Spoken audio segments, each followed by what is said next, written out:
회당장 야이로의 딸을 살리신 이 사건을 경험한 이후에 6장이 이어지고 있는데, 이제 6장에서부터 9장까지는 예수님께서 갈릴리에서 행하신 3차 사역을 다루고 있습니다. 제자들이 회개의 복음을 전파하고 돌아와서 예수님께 보고하는 장면으로 오늘 본문은 시작되고 있습니다. 30절을 보시면 사도들이 예수께 모여 자기들이 행한 것과 가르친 것을 낱낱이 고하였다. 이에 31절에 예수님께서 이르시기를 너희는 따로 한적한 곳에 가서 잠깐 쉬어라 하시니 이는 오고 가는 사람이 많아 음식 먹을 겨를도 없습니다 말씀합니다. 쉴 틈도 밥 먹을 겨를도 없이 정말 분주하게 사역을 하는 가운데 이 제자들에게 예수님께서 쉼을 명하셨어요. 한적한 곳으로 가서 쉬어라. 일과 쉼의 균형은 매우 중요합니다. 쉼은 게으름이 아닙니다.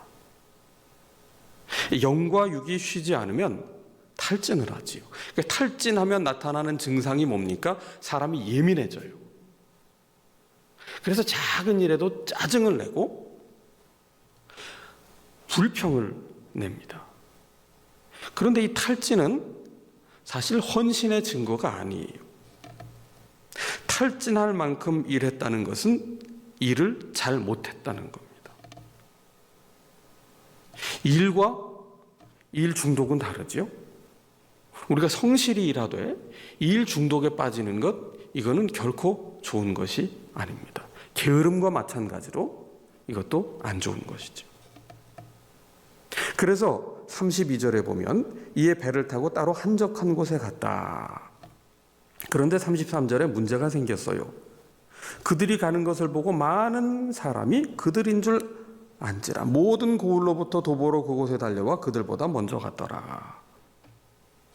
예수님과 제자들을 한적한 곳으로 지금 가서 지금 밥도 끼니도 거르고 쉬지도 못하여 피로가 쌓였기에 지금 쉬기 위하여 이동하는 중에 수많은 무리들이 따라왔다는 거예요. 심지어 도보로 그곳에 달려와 그들보다 먼저 갔다. 자, 이런 상황에 예수님께서 무리를 보시고 어떻게 반응하셨느냐?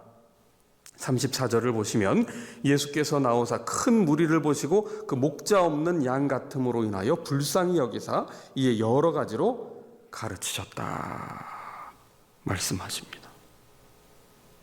여러분, 사람이 피곤이 쌓이고 게다가 먹지 못해서 시장하면 다른 사람들이 눈에 들어오지 않습니다.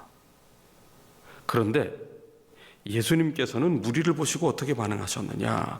목자 없는 양 같음으로 인하여 불쌍히 여기셨다. 그리고 여러 가지로 가르치셨다 말씀하고 있어요. 왜 불쌍히 여기셨을까요? 많은 무리를 보았는데 그 무리를 보신 주님께서 부담으로 여기시기보다는 불쌍한 마음이 그 속에서 일어나셨다. 그 이유를 목자 없는 양 같았기 때문이라고 말씀하고 있어요. 당시의 정치적인 상황은 로마의 압제를 받는 상황입니다. 나라의 주권을 빼앗긴 상황이에요. 뿐만 아니라 그 틈을 타서 로마의 힘에 기대어 권력을 거머쥔 불의한 지도자들은 백성을 억압하고 수탈하기를 반복하고 있었습니다. 동시에 백성들을 영적으로 바르게 인도하고 위로해야 할 종교 지도자들은 위선과 자기 자랑에 빠졌습니다. 그래서 여러 가지 감당할 수 없는 복잡한 규례들을 만들어서 백성들에게 무거운 짐을 지워주고 올가미에 넣고 있었어요. 그러면서 너희와 나는 우리는 다르다. 종교 지도자들은 마치 천국을 따놓은 당상으로 여기며 완전히 분리된 특권층으로 여기며 너희들은 거룩할 수 없으나 우리만 거룩하다. 그런 착각에 빠진 채 백성들에게 어마어마한 짐을 지워주고 있었던 것이죠. 그러니까 백성들은 당시 정치적으로나 신앙적으로나 어디서도 위로를 받지 못한 채 방황하며 고단한 한숨을 쉬고 살아갈 수밖에 없었던 그런 상황이었습니다. 이와 같은 상황은 에스겔 34장의 거짓 목자에 대한 경고의 말씀으로 하나님께서 말씀하신 바 있으신데, 그 에스겔 34장에 보시면 자기만 먹는 목자들을 하나님께서 꾸짖으십니다.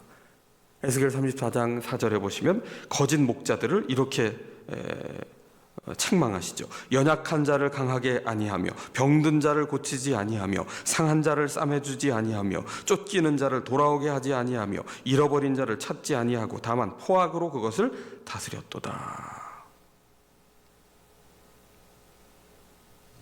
이에 친히 여호와께서 목자가 되셔서 양떼를 구원하시겠다 약속하시며 말씀하시는데, 에스겔 34장 12절에 보시면 내가 내 양을 찾아서 흐리고 캄캄한 날에 그 흩어진 모든 곳에서 그것들을 건져낼지라 말씀하시며 14절에서부터 16절까지 이렇게 말씀하고 계십니다. 좋은 꿀을 먹이고 그 우리를 이스라엘 높은 산에 두리니 그것들이 그곳에 있는 좋은 우리에 누워 있으며 이스라엘 산에서 살진 꿀을 먹으리라. 내가 친히 내 양의 목자가 되어 그것들을 누워 있게 할지라. 주 여호와의 말씀이니라. 그 잃어버린 자를 내가 찾으며 쫓기는 자를 내가 돌아오게 하며 상한 자를 내가 싸매주며 병든 자를 내가 강하게 하려니와. 이렇게 말씀하세요. 마치 시편 23편에 다윗이 노래한 여호와는 나의 목자시다 고백한 것처럼 하나님이 친히 목자가 되셔서 우리를 먹이시고 누이신다, 싸매어 주신다 말씀하고 계시지요. 지금 예수님의 눈에는 이 백성들의 모습이 이 여지없이 목자가 없어 방황하고 있는 그 줄인 양들처럼 보였기에 예수님은 이들을 불쌍히 여기신 겁니다.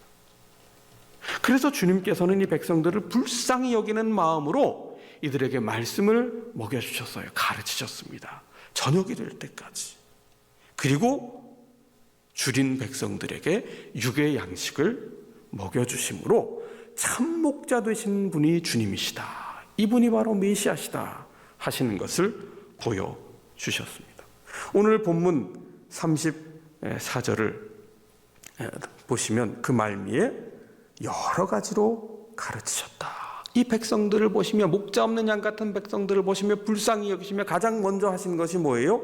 여러 가지로 가르치셨다. 무엇을? 말씀을 가르치셨다는 거지. 다시 말해서 말씀을 먹이셨습니다. 여러분, 말씀이 우리를 살립니다. 사람은 떡으로만 살 수 없어요. 배만 부르다고 살 수 없습니다.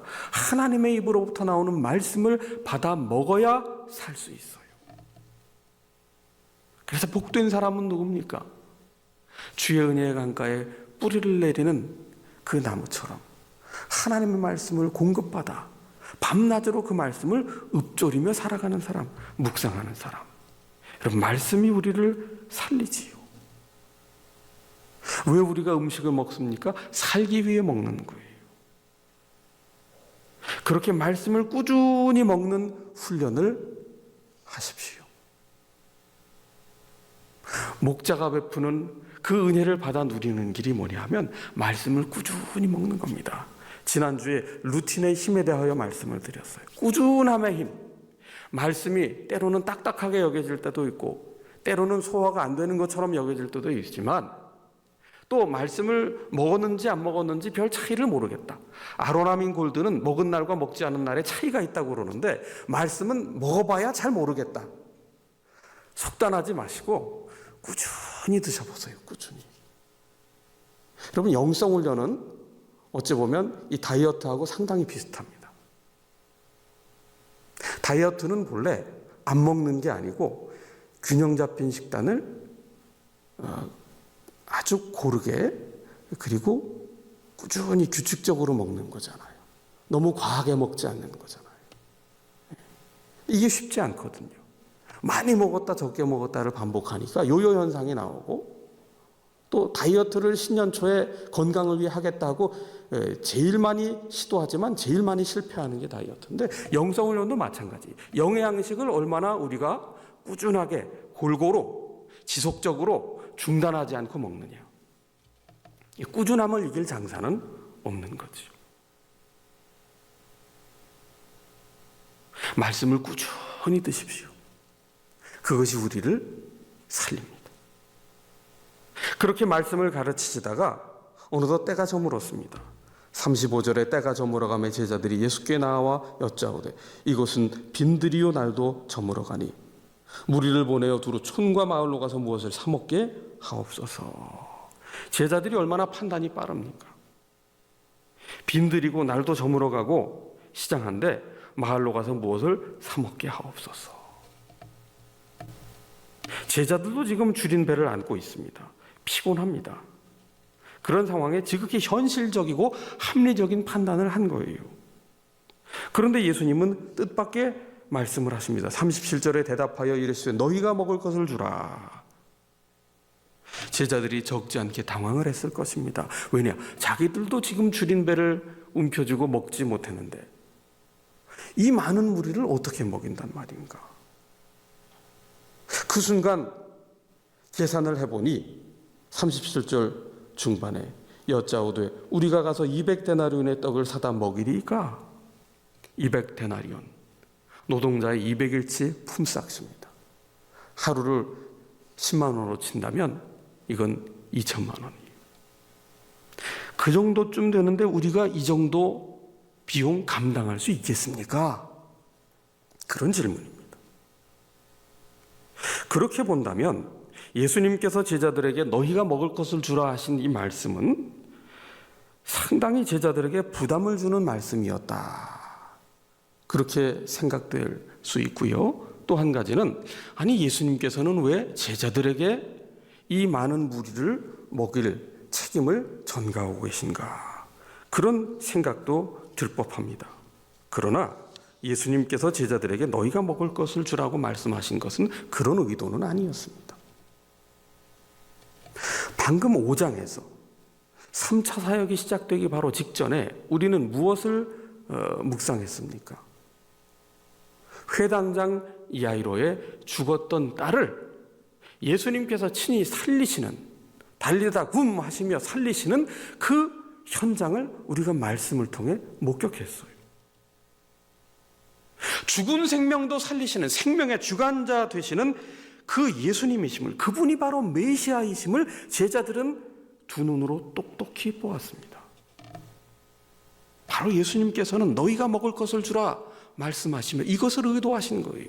생명을 살리는 메시아이신 줄, 하나님의 그 신적 권위를 부여받은 삼위일체 성자 예수님이심을 너희가 믿느냐? 기적을 구경하는 자가 아니라 메시아신 예수님을 지금도 믿음으로 고백하겠느냐? 이것을 원하셨던 것이죠. 그러나 안타깝게도 제자들은 우리와 똑같은 모습입니다. 여전히 계산만 할 뿐이. 그럼 믿음이 없으면 나타나는 증상이 뭡니까? 믿음이 없으면 눈에 보이는 현실만 분석합니다. 끊임없이 계산합니다. 그리고 나아질 것 없는 상황에 이르게 되면 어떻게 해야 됩니까? 염려하고 불안하고 두려워하고 포기하고 절망하고 낙심하는 거죠. 주님께서는 38절에 이르시되 너희에게 떡이 몇 개나 있는지 가서 보라 물으십니다. 제자들이 알아보고는 떡 5개와 물고기 2마리가 있더이다. 그러자 예수님께서는 개의치 않으시고 제자들에게 명하십니다. 39절에 그 모든 사람으로 때를 지어 푸른 잔디 위에 앉게 하십니다. 그리고 41절에 예수님께서 떡 5개와 물고기 2마리, 한 사람이 먹기에도 부족한 양인데 그것을 가지고 어떻게 하셨습니까? 41절을 다시 보시면 하늘을 우러러 축사하시고 떡을 떼어 제자들에게 주어 사람들에게 나누어 주게 하시고 또 물고기 2마리도 모든 사람에게 나누시며 다 배불리 먹고 남은 떡 조각과 물고기를 12바구니에 차게 거두었으며 떡을 먹은 남자는 5,000명이었더라. 예수님께서 무리를 먹이시는 기적을 베푸셨는데 이 오병이어의 기적이죠. 이것은 사복음서에 모두 기록된 유일한 기적 사건입니다. 무엇을 보여주시기 위함입니까? 메시아 되신 예수님께서 하늘의 잔치를 우리에게 주신다는 거예요. 출애굽한 백성들이 광야에서 자신들이 농사짓지 않았던, 땀 흘리지 않았던 이 하늘에서의 만나를 내려주셔서 이것이 무엇인가? 하늘의 양식을 먹고 살았던 것처럼 바로 하나님의 나라는 하나님이 통치하시는 나라요, 하나님께로부터 주어지는 양식을 맛보게 되는 그런 풍성한 만찬, 줄이지 않는 만찬, 모두가 배불리 먹고도 남는 만찬, 그렇게 하늘 양식을 먹이시는 분이 바로 예수님이시요 그분이 메시아시다. 그 천국 잔치를 맛보게 하기 위한 표적으로 이 오병이어의 기적을 행하신 것이죠. 예수님의 첫 이적을 요한복음 2장에는 가나 혼인잔치, 물로 포도주를 만든 표적이라고 설명하고 있는데 이 또한 마찬가지입니다. 잔치자리에, 일주일간 지속되는 잔치자리에 포도주가 떨어졌다. 그것은 그 잔치에 참여한 모든 이에게 가장 신뢰가 되는 행위인데 예수님께서는 그 물을 담은 항아리에서 이전에는 맛볼 수 없었던 더 좋은 맛이 나는 극상품의 포도주를 내어주십니다. 무엇을 뜻하는 거예요? 우리가 추구한, 우리가 만들어내는 잔치, 우리가 거두어들인 수확이라는 것은 반드시 끝이 있다는 거예요. 시들해질 때가 있다는 거예요.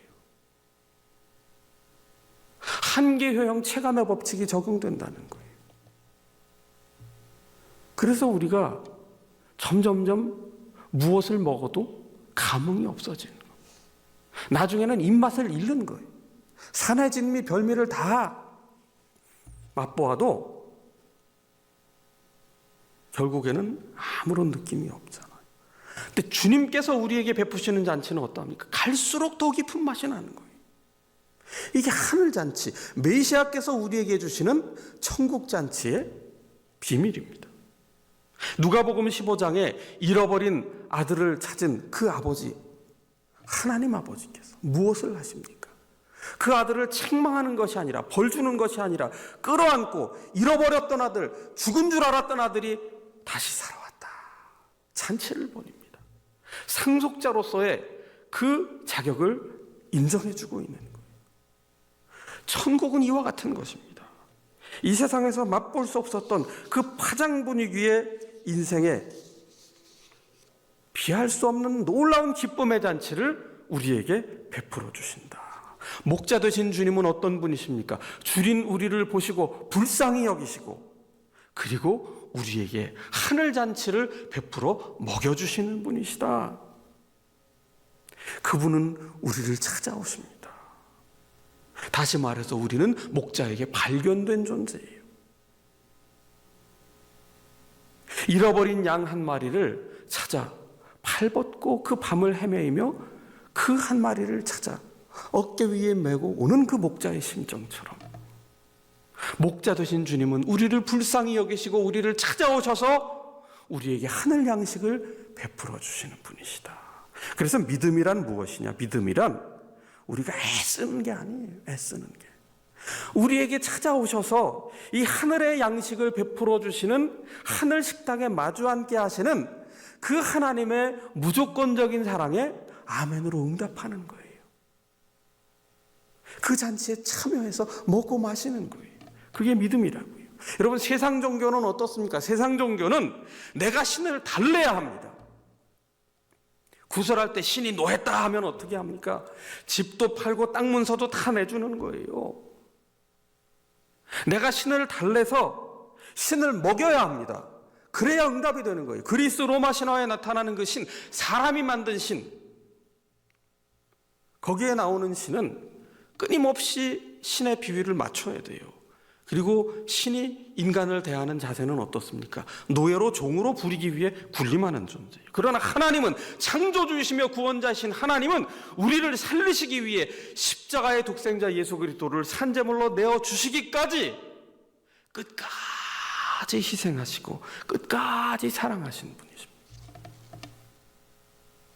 그래서 요한복음 6장에서는 이 오병이어의 기적 사건을 예수님께서 나는 생명의 떡이다 말씀하시며 이 표적의 의미를 우리에게 설명해 주신 거예요. 주님의 살과 피를 먹고 마시지 아니하면 우리에게 영생이 없어요. 우리를 영생케 하는, 우리의 죄를 사하는, 우리를 구원하고 하늘의 자녀가, 하나님의 상속자가 되게 하는 이 놀라운 천국 잔치를 주님께서 우리에게 친히 베풀어 주셨다.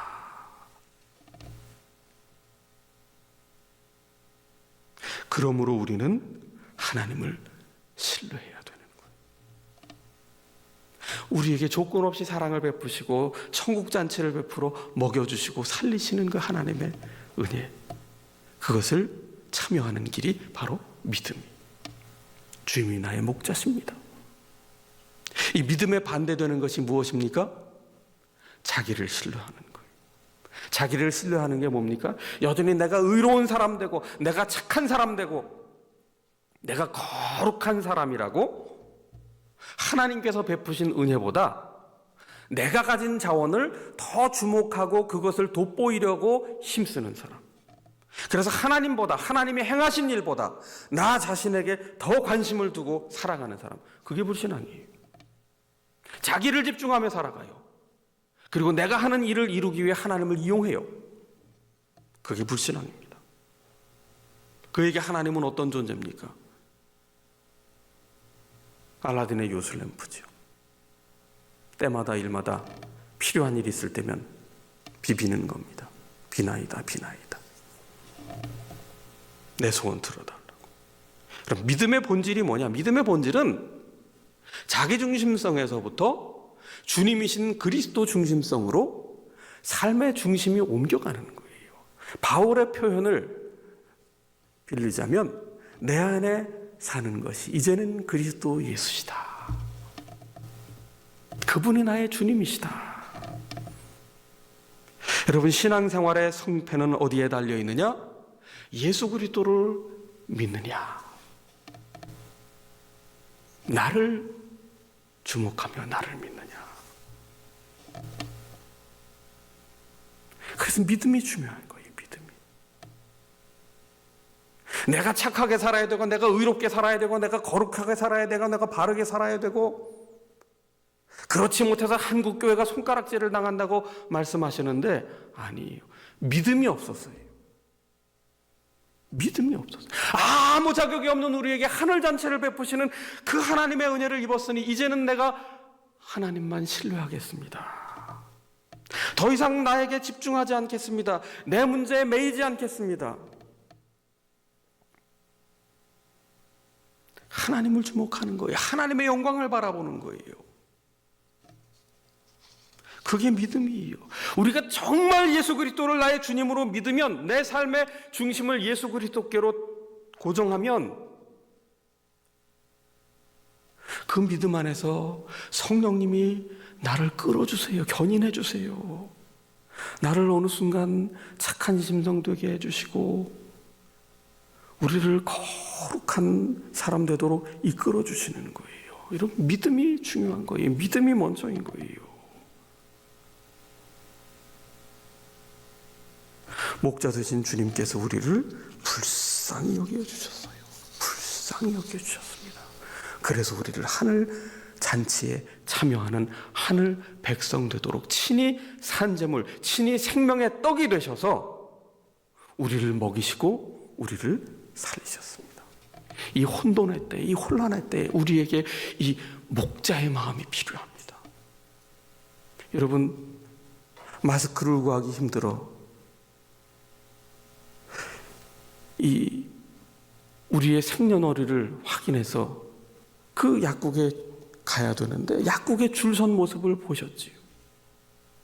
그 약국에 줄을 선 모습을 보면서 어떤 마음이 들었습니까? 마음이 정말 얼마나 안타깝고 애타는지.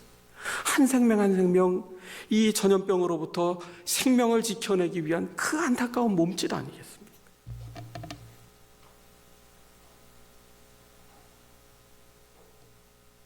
죄악의 바이러스에 죽어가는 그 영혼들을 보며 우리 속에 정말 간절히 불쌍히 여기는 마음이 우리 속에서 일어나야 하지 않겠습니까?